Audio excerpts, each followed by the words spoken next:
جڑا اہل خانہ دا وقت مقررہ میں عرض کر رہا کہ دعا کرنا یہ قرآن و حدیث تو ثابت ہے، اور سب تو بہترین طریقہ دعا دا جڑا ہے جدوں بندہ نماز پڑھدا ہے سلام پھیرن تو پہلے نماز دے اندر ایک دعا بندہ منگدا ہے جڑی 13ویں سپارے وچ موجود ہے،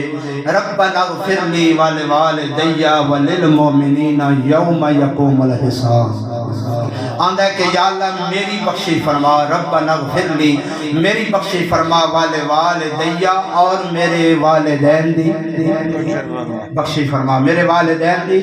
بخشی فرما۔ پتہ چلیا آپ کے واسطے دعا کرنا یہ بھی قرآن تو ثابت ہے، ماں باپ واسطے دعا منگنا یہ بھی قرآن تو ثابت ہے، وللمؤمنین قرآن آدھا ہے تمام مومنہ واسطے نمازی حالت نماز دے اندر دعا منگتا ہے کہ یا اللہ تمام مومنہ دی بخشی فرما، تمام مومنہ دی بخشی فرما، یوم یقوم الحساب، یا اللہ تمام مومنین دی بخشی فرما۔ تو پتہ چلیا مومنین واسطے دعا کرنا اے مومنین دا خاص ہے۔ آج اگر تسا اپنے مومنین بھائی واسطے دعا منگو گے، کل تواڈے واسطے بھی کوئی دعا منگے گا۔ ملک احمد خان گل صاحب اس دنیا تو چلے گئے، اج انہاں دی سالانہ محفل ایصال ثواب ہے، تساں تے میں انہاں دے دعائیا تقریب دے اندر حاضر ہاں۔ میرے بھائیو کل جدوں اساں جانا ہے ساڈے واسطے بھی کوئی دعا منگن والا ہوے گا، اور یاد رکھو دعا دا سب تو بہترین طریقہ ہے اگر باپ فوت ہو گیا بیٹا نماز پڑھے گا سلام پھیرن تو پہلے جدوں اے قرآن دا جملہ استعمال کرے گا، قرآن دی اس آیت نو پڑھے گا، ربنا اغفر لی ولوالدی وللمؤمنین یوم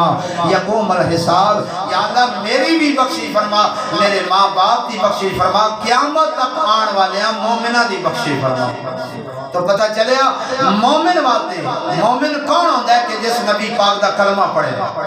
کافر تے کافر ہے، یہودی ہے، نصرانی ہے، انہاں دی گل نہیں، گل مومن دی ہو رہی ہے جڑا حضور دا امت دی ہے، جس میرے لجپال آقا دا کلمہ پڑھیا انہوں دعا دا فائدہ پہنچ ہے۔ اور سب تو بہترین دعا دا جڑا طریقہ ہے، آج ملک صاحب دے بیٹے اگر نماز پڑھن گے سلام پھیرن تو پہلے جدوں پڑھن گے نا ربنا اغفر لی، یا اللہ ساڈی بخشی فرما، والدی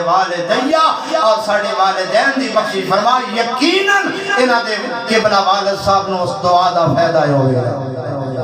اور دعا تو سن گھر دے اندر منگو، اجتماعی طور دے تے دعا منگو، قبرستان دے اندر منگو، جنازے تو پہلے منگو، جنازے تو بعد منگو، کوئی قید نہیں، نہ وقت دا یعنی اللہ نے وقت دی قید لائیے، جڑے ویلے تہاڈی مرضی ہے تساں دعا کرو، سونا پاک اللہ اس دعا نو قبول فرمائے۔ میں مولا کائنات دی بارگاہ میں صرف 2 اشعار اور 3 تو 4 اشعار حضرت میاں محمد عارف کھڑی رومی کشمیر رحمت اللہ علیہ دی بارگاہ میں حاضری لوا کے اس کے بعد دعا منگدے ہیں۔